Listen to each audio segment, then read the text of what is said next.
Okay, so I've done a cursory job of explaining flying Raijin a couple times on this page, but I've never given it its own video, which it absolutely deserves because it is very complicated and yet very cool. And complicated and cool is what I do. Now, if I was only complicated and cool, that would be nice. Not as nice as you liking this video, subscribing to the page, and hitting that noti bell though. And definitely not as nice as you hitting that join button and becoming a member of the Weeb Alliance over here on YouTube and getting access to 3 additional videos a month. Little hint here, Nick just booked a trip to Turkey in late May. So if you want to see what I'm doing in Turkey, getting a new hairline and also riding hot air balloons, go ahead and hit that join button. So let's start these videos off in the way that we tend to start these videos off and answer the easy questions. What is flying Raijin? Well, flying Raijin, or flying thunder god technique, because Raijin just means thunder god in Japanese, is a space-time ninjutsu created by Tobirama Senju. But it is also so much more than that. Calling it a space-time ninjutsu is kind of odd because we associate space-time ninjutsus with things like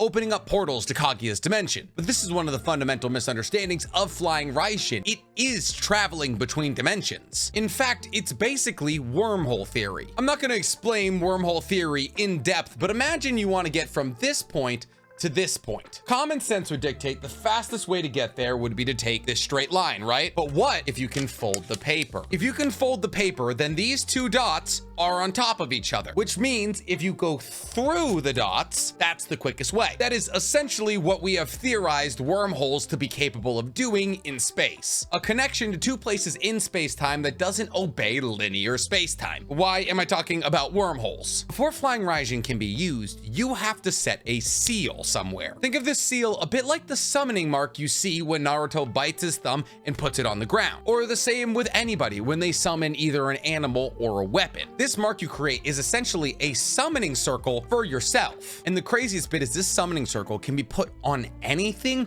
with the slightest touch. If Minato goes boop, just touches you on the forehead, he can set a seal on your forehead. And there is literally no way to get it off. You can't use soap to rub off the seal. So for the rest of your life, and even after you're dead, that seal will remain on your forehead. And there's no limit to how many seals a user of flying Raijin can put down. It doesn't consume chakra to put these seals places. At least that's what we believe because we've seen Minato putting down dozens at a time. Obviously, Minato is an exceptional ninja, but then again, so is Tobirama, so we've never seen anybody struggle with this technique. Well, that's not true. Hiruzen literally said he couldn't pull it off. Hiruzen mastered every single jutsu from the leaf except flying Raijin. Fun little fact there. Let's say you've now put a marking down, maybe on somebody's forehead. By enacting flying Raijin, which by the way doesn't require hand signs and therefore can be used instantaneously, you enter a dimensional void. We know for a fact that Naruto has confirmed the existence of multiple dimensions. The Kamui dimension exists, Kaguya's dimensions exist. So the Naruto timeline is stacked in a multiverse of dimensions. And whether or not that means a multiverse in the way that you're probably thinking, where every single thing that could ever happen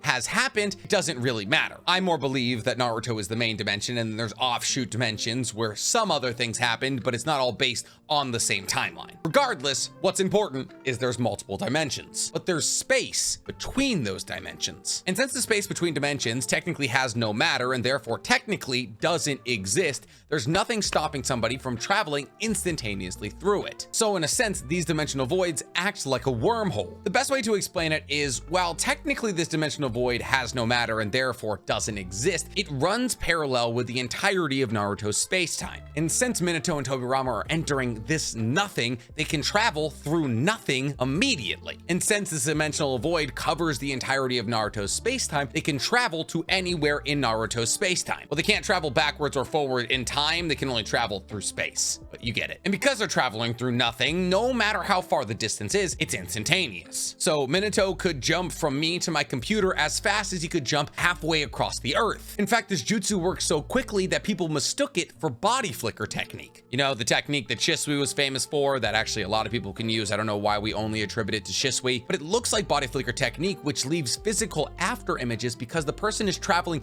so fast that it looks like they were just there and yet they're behind you now. But in reality, the jutsu that Flying Raijin has the most similarity with is summoning technique, especially when you consider the fact that anything that the user of Flying Raijin is touching, holding, will come with them when they teleport. Humans, knives, clothes. The only problem is the more things you bring with you, the more chakra it consumes. And for some reason, the larger an object is, the harder it is to transport far distances, which technically doesn't make any sense because once again, you are traveling through nothing, so size shouldn't matter. Plot convenience. Like, I understand making the hole bigger to get more people or larger objects into the dimensional void should take up more chakra, that's totally fine, but once you hit the dimensional void, it shouldn't matter how much people or how many things you have, and therefore you should be able to send it wherever you want. But I didn't write the show. Kishimoto, bang my line. I'd love to help. But what's truly crazy is somebody can enter the dimensional void with, let's say, a jar and send that jar to a different location than where they're heading. You can enter the dimensional void with another person and send that person to a different mark than where you're going. As to why we never grabbed Madara, threw him into the dimensional void at a marking on the other side of the earth, and then had like 12 hours to recollect ourselves during the war arc, I don't know. Users of Flying Raijin can also teleport objects without teleporting themselves. You mean all we have to do is touch Madara and then we can just teleport kunais at him for the rest of his life? That seems like a good idea. And marking your enemies is actually the way the Flying Thunder God is usually used. Essentially, once you marked an enemy with Flying Raijin, the fight was over. They try to strike you, you teleport to them to land the first hit. They try to run away, you teleport to them. They retreat and you're unable to fight them at that moment,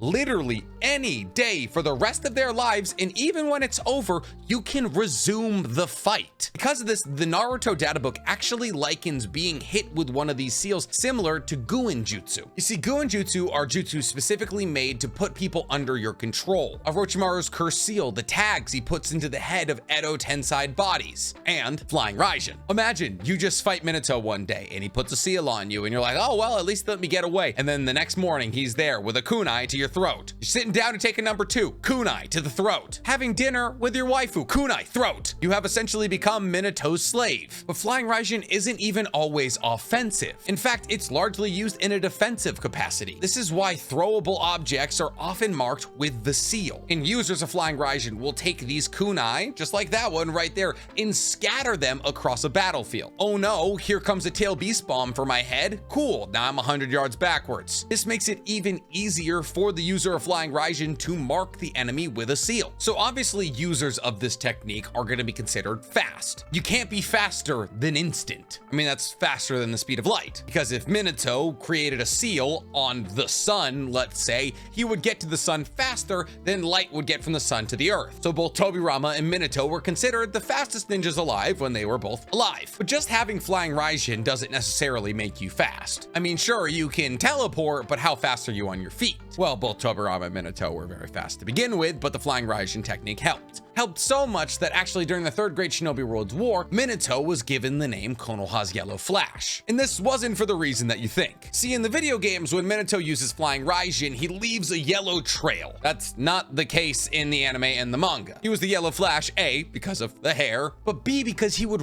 randomly show up behind enemies on the front lines, seemingly unexplainably. He would just appear behind enemy lines. And this is because he would specifically mark people and let them escape. Then when they went back to their encampments, he could just go to their encampments. Do you know how crazy that is? You just fought the dude who has a run-on-site order from the village hidden in the stone, and you're like, oh, Thank God I survived. just kidding, you're the sacrificial lamb. You just showed him where your camp is. On top of that, he would seem to be multiple places at once, because I'll remind you, he travels instantaneously. There is no travel time. It takes the human brain at the very fastest 0.3 seconds to react to something. So technically, according to your brain, he could be 2 places at once because he traveled in 0.0 seconds. So you would still technically see him in his first spot, but he would be behind you. Then there's also obviously the fact that he wiped out entire squadrons and battalions before they had time to realize what was going on. I mean, he effectively ended the Third Great Shinobi Worlds War because Inoki sent a platoon of 1,000 shinobi and he single-handedly killed them all. And then Inoki was like, oh, yeah, no, don't poke that bear. But Tobirama was also nothing to scoff at. He was able to use Flying Raijin to intercept Truth Seeker orbs almost instantaneously. But I mean, Minato did literally escape Kamui, and he dodged the 4th Raikage's lightning release attack, which is said to be about the speed of light. Like, Minato is so fast with flying Raijin that the 2nd fastest human on Earth was like, oh yeah, no, that's the fastest human on Earth. Like, y'all don't realize lightning release chakra mode, A's chakra cloak that makes him insanely fast, makes him as fast as lightning. But since we're talking about both Tobirama and Minato, let's talk about how they used this technique differently. You see, Tobirama, like Minato, did mark kunai and throw them at people, but Tobirama was a very good kenjutsu wielder, meaning he was talented with swords, and everyone from his era kind of was. So Tobirama would use flying Raijin to teleport to his enemies that he had marked and instantaneously deliver a blow with his katana, flying Raijin slash. He would also throw multiple kunai, only one of which being tagged with flying Raijin, and if his enemy dodged those kunai, he would teleport to the kunai that they had dodged and slice them from behind. And this flying Raijin slash is so fast, people with a Sharingan, specifically in MS, and more specifically Izuna, Madara's little brother, could not see it coming. There was literally no time to react, which is most likely why Tobirama made this jutsu in the first place. You see, Tobirama had incredible reflexes and was also very talented. But think about what flying Raijin is. It is a technique that makes you instantaneously fast and also has no hand signs. Think about when this jutsu was created while the Senju were warring with the Uchiha, and think about what all the Uchiha can do: copy ninjutsu. But the Uchiha can only copy what they can see. And you know what you can't see? An instantaneous hand-signedless jutsu. This jutsu was created to conquer the Sharingan. A jutsu so fast, the fastest reactionary people on Earth could not react to it. A blade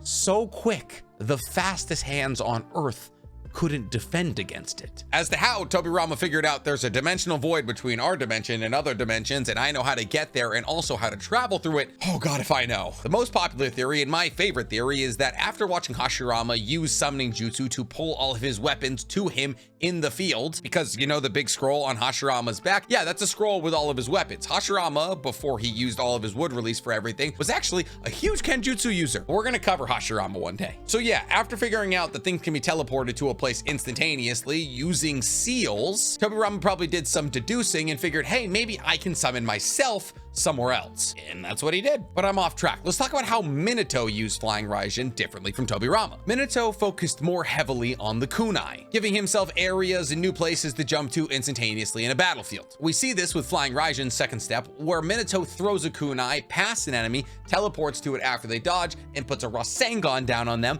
Obito can tell you about that one. But we also see this with, I have to read this, Spiraling Flash Super Round Dance Howl Style 3. A jutsu we technically have never seen completed. What do I mean by that? We've seen it set up, but we've never seen exactly what it does. We know it requires 6 kunai all marked. And then in the anime, we see Minato use it to protect Kakashi, and then you're like, oh, well then now we know how it works. No, essentially we just see a bunch of lightning fly around and everyone from the platoon that was attacking Kakashi falls backwards. What that has to do with flying Raijin, I don't know. Did he combine it with lightning release? I don't know. But the true distinction in how Minato decides to use flying Raijin is in another jutsu that he made that is actually much easier and better explained. And that would be flying Raijin guiding thunder. Essentially, this jutsu works by creating a space-time barrier that teleports anything that hits it into the dimensional void and then away to a different marking. And apparently it's so effective it can teleport entire tailed beast bombs away.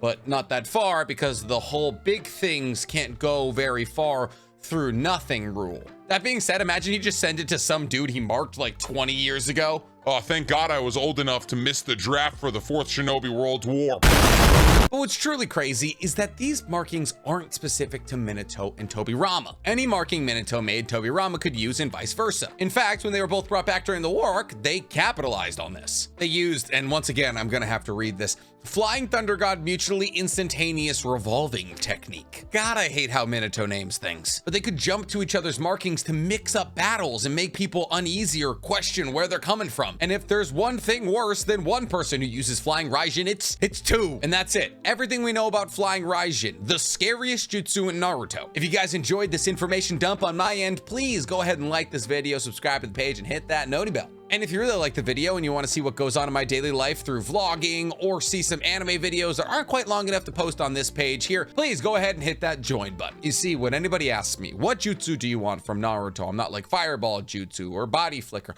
I want flying Raijin. I put 1 mark down in Japan, 1 mark down in Italy. I can ski and get a pizza in the same day.